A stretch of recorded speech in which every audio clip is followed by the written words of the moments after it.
Bienvenidos a Sombras del Pasado, el canal donde las sombras de la historia cobran vida. Hoy te contaré un relato oscuro ambientado en Nueva Orleans del siglo XIX, la venganza de una esclava de cocina llamada Violet, que sirvió veneno en la mesa de sus amos. Una historia realista, cargada de horror humano y tragedia. Si te estremece, deja tu me gusta, suscríbete y comenta tu opinión. Nunca olvidaré el olor a grasa rancia mezclado con humo de leña. Era el aire que respiraba todos los días en aquella cocina sofocante, donde el calor me golpeaba como una ola interminable. Me llamo Violet, y mi mundo entero cabía en 4 paredes manchadas de hollín, un fogón siempre encendido y las órdenes constantes de una voz que nunca conoció la palabra compasión. En la casa criolla donde servía, en el corazón de Nueva Orleans, yo era la esclava de cocina. Desde antes del amanecer hasta mucho después de que la luna trepara al cielo, mis manos no dejaban de pelar, cortar, amasar, limpiar. Los amos querían que los platos salieran perfectos, panes dorados, carnes jugosas, guisos espesos que olieran a gloria. Pero para mí, aquel banquete no era más que la cadena que me mantenía encadenada. Cada día comenzaba con el mismo sonido, el chirrido de la puerta al abrirse y los pasos de la señora entrando en la cocina. No venía a ayudar, claro, venía a revisar. Su mirada se paseaba por la mesa, por las ollas, por mi rostro sudado. Si algo no estaba a su gusto, el castigo era inmediato. Un golpe en la cara con el cucharón de hierro, un tirón de cabello, un grito que atravesaba mis oídos como cuchillo. A veces, los amos traían visitas de la alta sociedad criolla. Para ellos, yo debía trabajar más duro aún, 5, 6, 7 platos distintos en una sola noche. Ellos se reían, brindaban con vino caro, hablaban de política y de negocios de algodón. Yo, mientras tanto, me movía como una sombra invisible, sin derecho a sentarme, sin derecho a probar ni un bocado. Era un fantasma con las manos cubiertas de harina y las muñecas marcadas por el fuego de las cazuelas. Lo que más me pesaba no eran los golpes ni las jornadas interminables. Era la humillación. El señor de la casa, con su voz pastosa de ron, solía decir a sus invitados: «Esta cocina obedece mejor que un perro. Mírala, ni siquiera se atreve a mirarme a los ojos». Yo agachaba la cabeza, porque sabía que si lo hacía, el castigo sería peor. Las otras esclavas de la plantación tenían al menos el consuelo de trabajar juntas en el campo. Yo, en cambio, estaba aislada en aquella cocina, oyendo desde lejos los lamentos de los azotados, los cánticos apagados en las noches de domingo.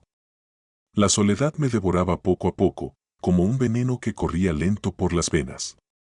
Recuerdo especialmente una noche en que la señora dejó caer adrede una fuente de porcelana.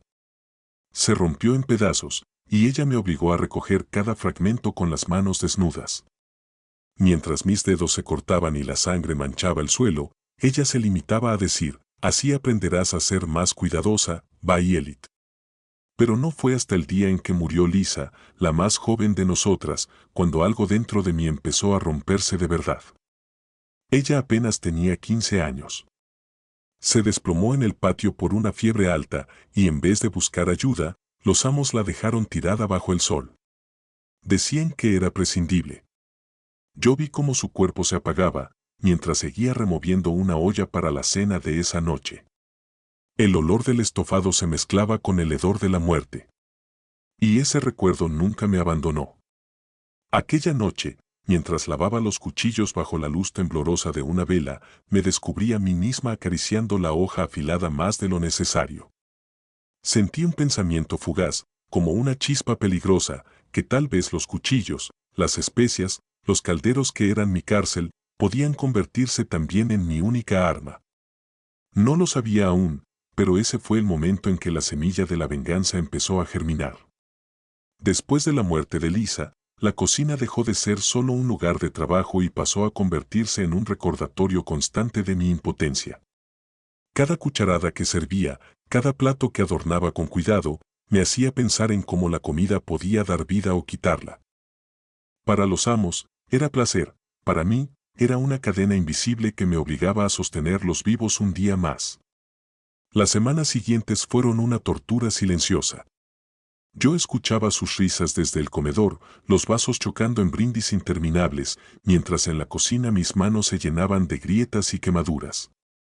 Pero lo que más me consumía era el recuerdo de Lisa, su cuerpo temblando en el suelo, sus ojos vidriosos, y la indiferencia con la que la señora ordenó que lo retiraran, como si fuese un animal muerto. Ese día algo se quebró dentro de mí. Una noche, mientras preparaba el guiso, observé los ingredientes con otros ojos. No eran simples especias y verduras. Eran piezas de poder. En ese momento me acordé de las historias que había oído de niña cuando mi madre aún vivía. Ella hablaba de plantas que podían sanar y otras que podían enfermar. Decía que la frontera entre alimento y veneno era delgada como el filo de un cuchillo. Empecé a prestar atención a lo que me rodeaba. Las hierbas que crecían en el patio trasero, el polvo fino que se acumulaba en los rincones de la cocina, incluso las botellas de productos de limpieza que usaban los criados. Todo podía convertirse en un aliado si aprendía a manejarlo. La primera vez que sentí el impulso de actuar fue cuando el señor entró en la cocina borracho, con la intención de demostrar a un invitado cómo se domesticaba a una esclava. Me agarró del brazo, me obligó a sonreír mientras yo sostenía una bandeja de carne recién asada. Su mano apestaba a tabaco y sudor, y su voz era una amenaza susurrada en mi oído. Me soltó solo porque el invitado le pidió volver al salón. Yo quedé temblando, con la carne goteando grasa sobre mis dedos. Esa noche, lloré en silencio, pero también hice una promesa: no soportaría una humillación más. Poco a poco, comencé a hacer pruebas. Nada arriesgado, nada que llamara demasiado la atención. Una pizca de hierba amarga en mi propia comida, un trozo diminuto de raíz triturada. Quería conocer sus efectos, medir el alcance del dolor que podían causar. Durante semanas, mi estómago fue un campo de experimentos, y aunque a veces me enfermaba, cada retortijón me daba más fuerza. Aprendí a distinguir qué planta provocaba mareos, cuál aceleraba el pulso, cuál daba fiebre. También descubrí algo más siniestro: el polvo de vidrio. Una de las criadas rompió un frasco y yo recogí los fragmentos en secreto.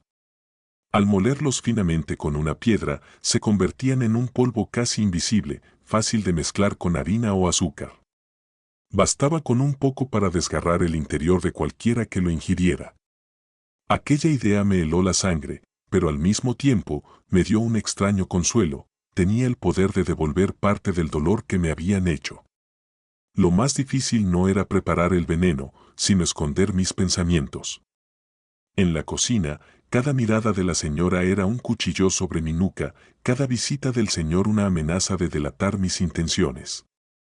A veces temía que pudieran leerme el alma.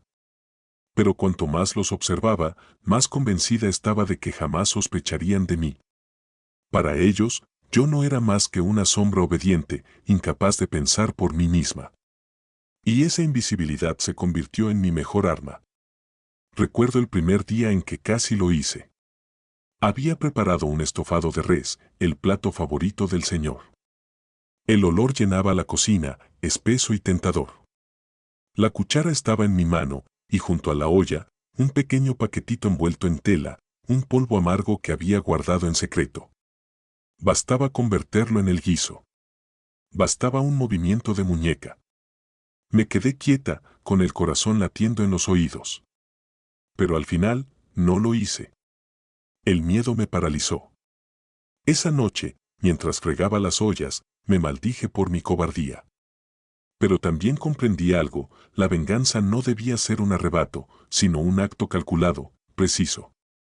Tenía que esperar el momento adecuado, el instante en que no hubiera escapatoria para ellos ni sospecha sobre mí.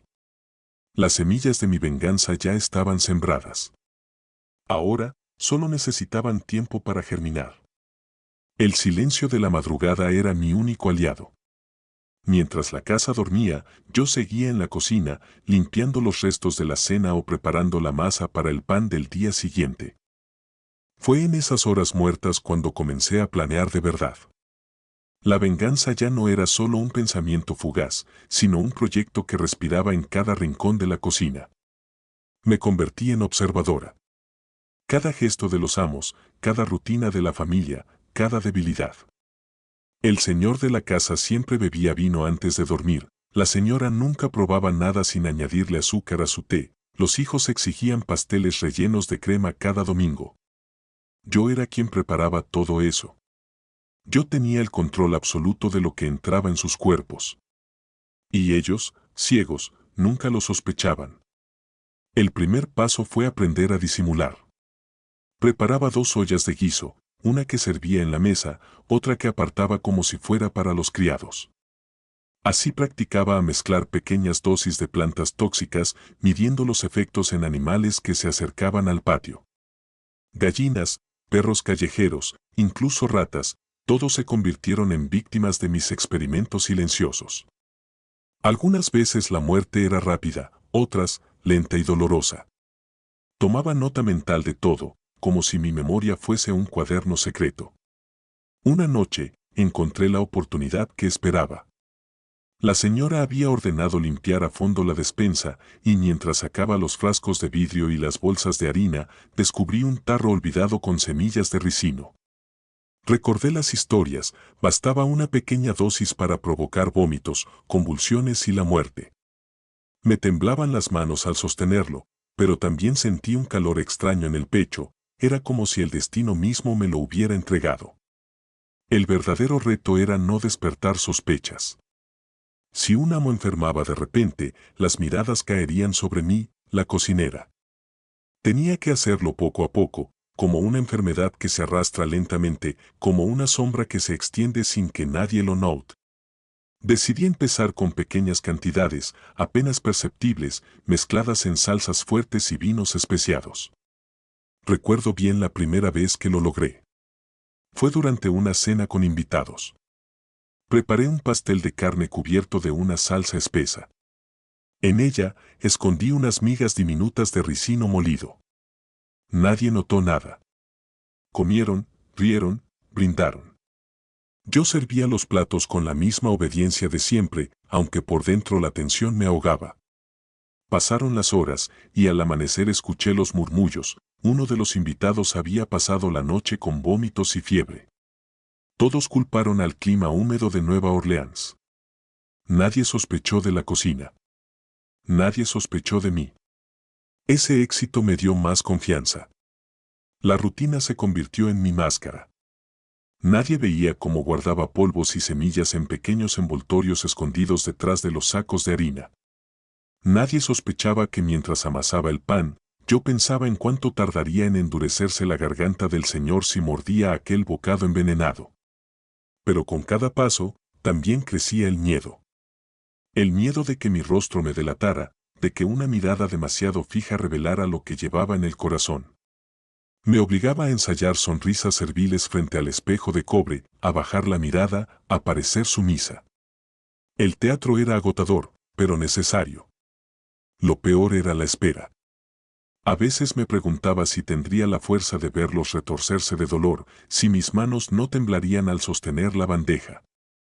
En las noches, mientras intentaba dormir sobre un catre duro, soñaba con escenas de gritos y convulsiones, y al despertar, la culpa me apretaba el pecho.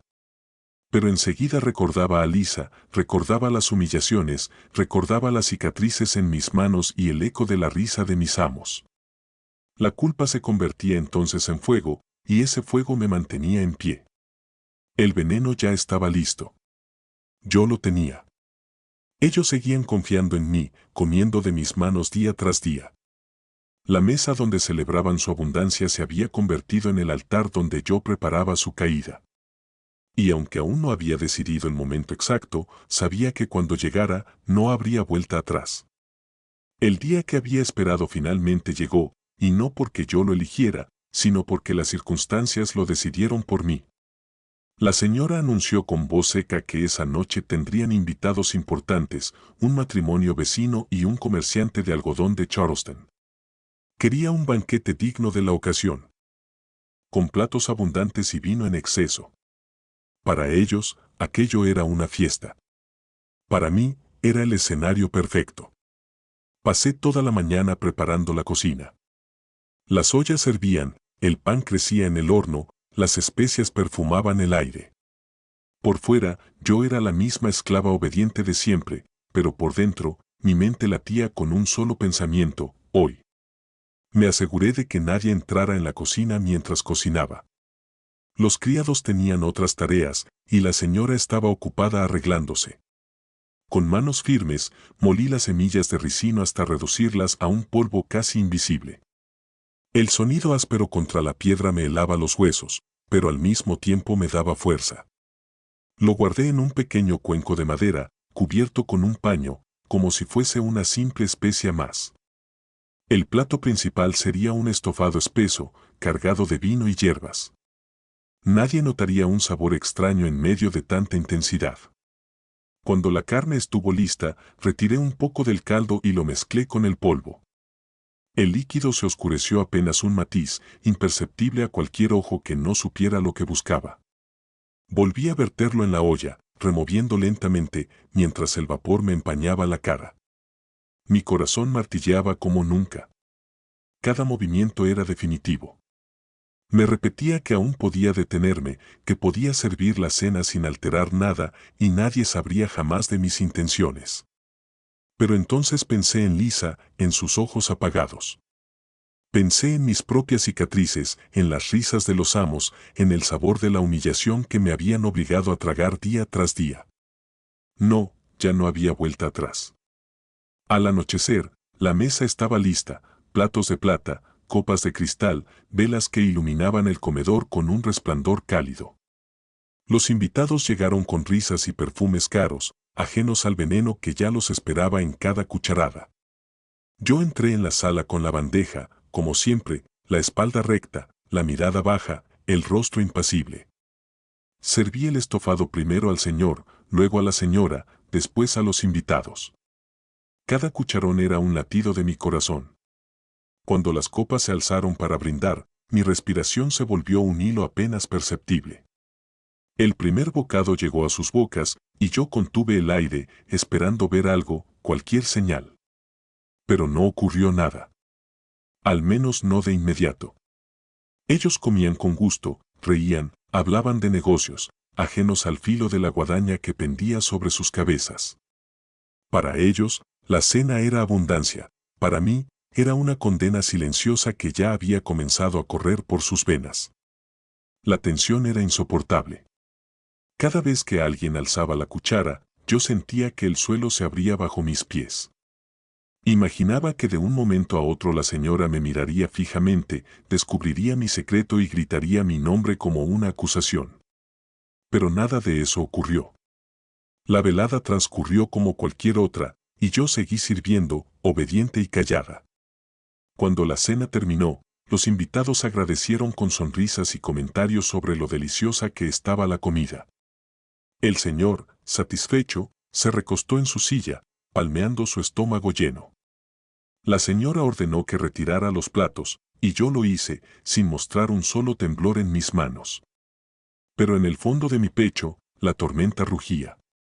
Yo sabía lo que ellos aún no sabían, la semilla ya estaba dentro. El veneno corría invisible, implacable, silencioso. Esa noche, cuando terminé de limpiar la cocina, me recosté en mi catre con los ojos abiertos. No pude dormir. Cada crujido de la casa, cada murmullo lejano me hacía saltar. Esperaba escuchar los primeros gritos, los primeros gemidos de dolor. Imaginaba a la señora doblada sobre el suelo, el señor con la cara enrojecida, los invitados temblando de fiebre. Pero el silencio reinó. Y ese silencio me consumía más que cualquier grito. Sabía que era cuestión de tiempo. El amanecer llegó pesado, como si el aire mismo presintiera lo que estaba a punto de suceder. Yo apenas había dormido, y cuando el primer rayo de luz entró por las rendijas de la cocina, mis manos todavía temblaban mientras encendía el fuego para calentar el pan. No sabía cuánto tardaría el veneno en hacer efecto. Tal vez unas horas, tal vez un día. Pero cada minuto que pasaba, la espera se volvía insoportable. No tardaron en llegar los primeros signos. La señora apareció en la cocina con el rostro pálido y los labios secos. Se quejaba de un dolor agudo en el estómago, pero lo disfrazaba con orgullo. Debió ser el vino de anoche, murmuró con desprecio, antes de ordenarme que le preparara té con azúcar. Mientras revolvía la taza, sus manos temblaban levemente. Yo asentí en silencio, y cuando ella se retiró, sentí como un escalofrío recorría mi espalda. Más tarde, los gritos del señor resonaron desde el piso superior. Su voz, antes tan imponente, ahora era un alarido áspero de dolor. Lo escuché maldecir, arrastrar muebles, llamar a su esposa con desesperación. Yo estaba en la cocina, amasando pan con movimientos mecánicos, pero cada palabra llegaba hasta mis oídos como un eco triunfal. Los invitados de la noche anterior también sufrieron.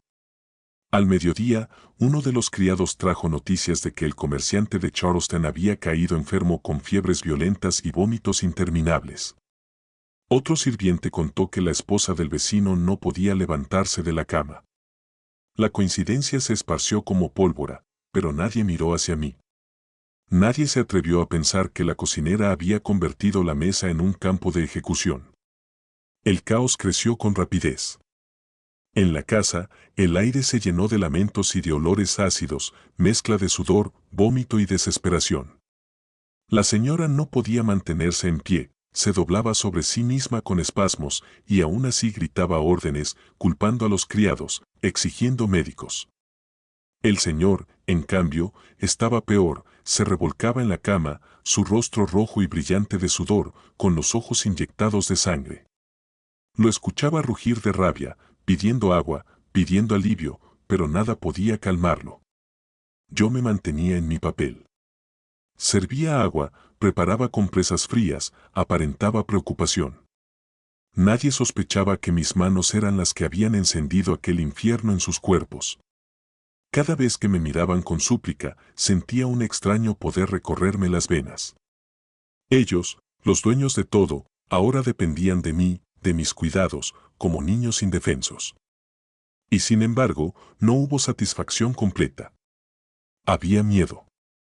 Miedo de que alguien descubriera lo que había hecho, miedo de que la justicia de los blancos cayera sobre mí con la violencia de siempre.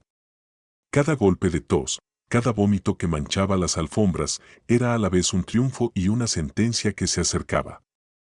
Al anochecer, la casa entera estaba sumida en el horror. Los criados corrían de un lado a otro, los médicos habían sido llamados, pero sus remedios no servían de nada. Escuché cuando uno de ellos murmuró: «Esto no es una fiebre común, parece envenenamiento». La palabra atravesó el aire como un cuchillo, y yo sentí que la sangre se me congelaba. La señora, entre gemidos, me llamó a su lado. «Baielit, agua, por favor», su voz, rota, apenas era un susurro. Yo le llevé la jarra, y mientras bebía a sorbos pequeños, nuestros ojos se encontraron por primera vez en años. Ya no había soberbia en los suyos, solo terror. Y en los míos, ella vio algo que la hizo apartar la mirada. Esa noche, mientras la casa se sumía en un silencio interrumpido solo por respiraciones agitadas y sollozos apagados, comprendí que el final estaba cerca. Los cuerpos de mis amos se debilitaban con cada hora, y aunque yo había soñado con este momento, lo vivía con un nudo en la garganta. La venganza, pensé, no trae alivio. Solo más cadenas, pero hechas de sangre. Sin embargo, ya era tarde para arrepentirse. El veneno ya corría en sus venas y nada podía detenerlo. La casa que antes resonaba con música, brindis y risas ahora era un sepulcro lleno de quejidos. El veneno había cumplido su trabajo con precisión cruel. El señor apenas podía moverse, su voz se había reducido a un murmullo ronco, sus manos temblaban como si fueran de papel. La señora, desfigurada por el dolor, ya no gritaba órdenes, apenas susurraba oraciones entrecortadas, como si esperara que algún dios la escuchara a última hora. Los médicos iban y venían, incapaces de explicar lo que ocurría. Hablaron de fiebres tropicales, de alimentos en mal estado, incluso de un castigo divino. Nadie quiso señalarme directamente, pero notaba cómo las miradas se prolongaban demasiado sobre mí. Yo seguía sirviendo agua, cambiando sábanas, limpiando vómitos con la misma obediencia de siempre. Esa máscara me protegía, aunque en mi interior el miedo crecía como una hiedra. La noticia corrió rápido por Nueva Orleans.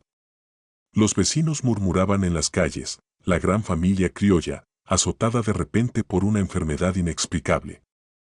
Algunos lo atribuían al clima húmedo, otros a los excesos del banquete. Pero en la plantación, entre los esclavos, las voces eran distintas. Ellos me miraban con una mezcla de respeto y temor, como si supieran sin palabras lo que había hecho. Nadie me delató. El silencio entre nosotros era un pacto invisible. El desenlace llegó en pocos días. Primero murió el comerciante invitado, su cuerpo se convulsionó hasta que el corazón dejó de latir. Después, la señora, que en su agonía gritaba mi nombre entre súplicas y reproches, como si de repente hubiera comprendido la verdad. Por último, el señor, que murió maldiciendo, aferrado a las sábanas como si pudiera arrancar de ellas la vida que se le escapaba. Yo lo observé todo en silencio. No hubo lágrimas en mí, pero tampoco júbilo.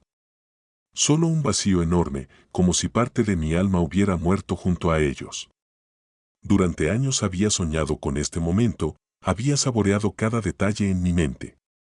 Y sin embargo, cuando ocurrió, no hubo victoria, solo cansancio y un miedo profundo a lo que vendría después. La justicia blanca no tardó en llegar. Los rumores de envenenamiento se hicieron más fuertes y aunque nadie pudo probarlo, el dedo acusador se levantó hacia la cocina. Hacia mí. Los soldados irrumpieron una madrugada, arrastrándome fuera de la casa con cadenas en los tobillos. Yo no resistí. Sabía que ese era el precio de lo que había hecho. El juicio fue una farsa. Yo no hablaba, no me defendía. ¿Qué podía decir? ¿Qué merecían cada gramo de dolor que yo les había servido? Las miradas del jurado estaban llenas de odio. Para ellos yo no era una mujer, ni siquiera una persona, solo una esclava que se había atrevido a desafiar el orden. El veredicto llegó rápido, culpable. La condena, segura, la horca. La noche antes de mi ejecución, me dejaron sola en una celda húmeda. Podía oler la madera podrida, escuchar los lamentos de otros prisioneros. Y en medio de ese silencio, sentí una extraña paz. Pensé en Lisa, pensé en mi madre, pensé en todas las manos anónimas que habían sufrido en cocinas, campos y casas sin nombre. No sabía si alguien recordaría mi historia, pero en mi interior supe que no había sido en vano. Al amanecer, cuando me sacaron de la celda y me llevaron al patíbulo, no temblé. Miré al horizonte, donde el sol nacía sobre el río Mississippi, y respiré hondo por última vez. Mi cuerpo sería devorado por la soga, pero mi venganza ya había quedado escrita en la sangre de mis amos. Y en aquel silencio final, comprendí que la libertad, para mí, solo podía nacer a través de la muerte. Gracias por acompañarnos en esta oscura historia de Bayelit, una mujer marcada por la injusticia y la venganza. Cada relato que contamos aquí mantiene viva la memoria de lo que el tiempo quiso enterrar. Ojo en Nube de Diálogo Negra. Si esta historia te estremeció, apóyanos con un like y suscríbete al canal para no perderte las próximas sombras que revelaremos. Nos vemos en el siguiente episodio, y recuerda, el pasado nunca muere.